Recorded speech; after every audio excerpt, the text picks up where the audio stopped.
Today's quick album review is going to cover 1K Phew and Zaytoven's Pray for Atlanta. So the last time Zaytoven did an entire CHH album was Let the Trap Say Amen for Lecrae, an album that holds a special place in my heart. And, I was wondering maybe could Phew recreate that kind of feeling that went along with that? I'm gonna say yes and no. So, positive of the album, and I know I used this word a lot in my last review video, but it's a very cohesive project. The production, if you hear it, oh, that's Zaytoven. So it results in every song being connected, and you can feel, even though there's not a per se narrative going on, you could feel the connection between each song, and you knew, oh, Zaytoven's on every track. So yeah, the purpose of this album is really a love letter to Atlanta. There are really catchy moments here. Favorite Trapper is a nearly perfect song. You have, Dawghouse, which has a really good part to it. The whole thing's good, but then there's like this really great part where the beat kind of isolates and like everything's quiet, and then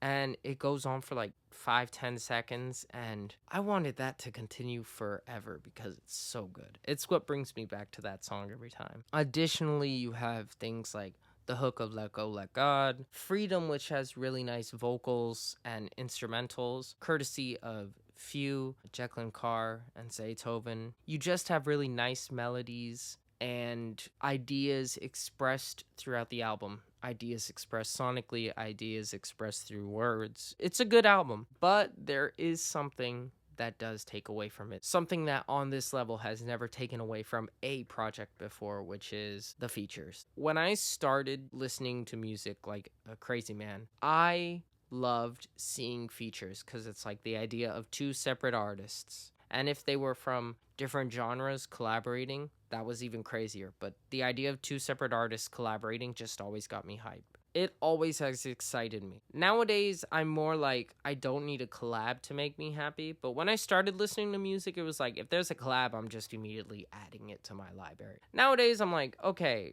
if the song is by itself or collab, it doesn't matter. It matters if it sounds good. So if this project came out back in those days when I thought the collabs were everything, I would probably be like, this album is near perfection. But the collabs low-key ruined some tracks. First of all, mainstream collabs. I hold very high standards for mainstream collabs. And I might say this guy's name wrong, but Huncho with the X before the C, I forgot. He's probably my least favorite feature on this album, which is shocking considering he is a mainstream R&B artist. It's not shocking when you consider that I did try to listen to a song of his a while ago before this album came out, and I did not like it at all. I felt it was lazy. I felt it was way too auto-tuney to the point where it just felt like my dude was just mumbling into the mic and throwing on auto-tune there, and it wasn't even like good sounding auto-tune. It just sounded like someone go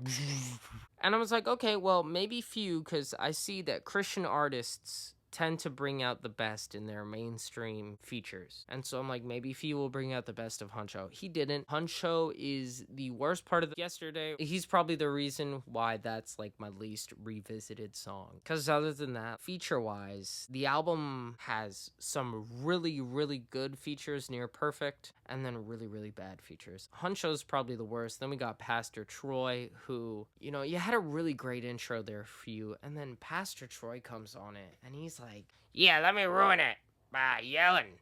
And it's like, okay, I get that's his style, but it's so jarring that I don't want to listen to the song after it. It's jarring. What else can I say? It's not something that's pleasant to the ear, because it's just somebody literally yelling at the mic. Which is okay if you're someone like Lil Jon, who, by the way, Lil Jon, I can only take him in small doses. Once in a while on Yeah, or maybe a turn down for What, I can take Lil Jon, but if I was listening to a full album of him, I wouldn't be able to take it. That small dose would apply to this situation because, well, Pastor Troy's only on one song, but is because he is supposedly rapping next to a rapper trading almost bars with Phew, and it's like, it doesn't fit because it's a guy screaming at a mic. Now, Huncho and Pastor Troy I are the worst features on the album. Then we have this middle ground feature, which is Jacqueline Carr. I like her vocals normally, but especially towards the end of her song, like, her vocals are great, but it doesn't mean I want to hear her sing the same word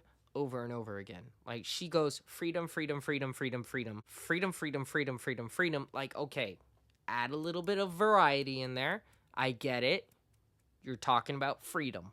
I get it. My God is a God of, let me guess, freedom, freedom, more freedom, freedom, freedom, freedom, freedom, freedom, freedom, freedom. Okay. And it's really a shame because that's a really nice ending song. You have, like I said in the beginning, you have a really nice instrumental, and Jacqueline's vocals are good. Phew also does a great job on it. He's really catchy on the hook, and his verses aren't bad. It's just that the end drags on way too long. Okay, let's say you want to go freedom, freedom, freedom, freedom. That's the route you want to take for the end of the song. Great. But let that go on for maybe 2 rotations. Instead, they went on for about like 6 times of the freedom, freedom, freedom, freedom. My God is the God of freedom, freedom, freedom, freedom. You are freedom, freedom, freedom, freedom. Okay, end it. But they instead decided to do what I just did like 2 more times, and it's too much. It's too repetitive, and repetitive to a point where I can literally almost hear, like, it's like the scratching of a recording. So that really takes away from her feature, but her vocals are still good. Now we get to the near perfect features. 1K P-Sun really goes all out on his verse in Favorite Trapper, and it's really good. He really goes in. He's rapping like the rent is due, and that's because he's alongside Young Dro, which is the best feature. Young Dro just did such an amazing job. He absolutely, like, murked it in every single aspect of the word, and I loved his feature. So good. So very good. So I think that is definitely the worst part of the album. The best part of the album would be some of the features, specifically Dro. And by the way, before when I said that's the worst part of the album, I was referring to the worst part of the features, not the feature that I had just reviewed. No, I'm talking about the earlier features I reviewed. I would say the best part of the album was kind of the cohesiveness of the production, some of the catchiness of many of the songs, some of the features, and yeah. All of that leads me to give this album another 7 out of 10. This is a good year so far. We haven't had anything like really that bad. The worst album that I reviewed is I Love NK, and that is not a bad album. Remember, there's only 2 things I know. I know that Jesus is king and that JT Moi knows best. See you guys next time.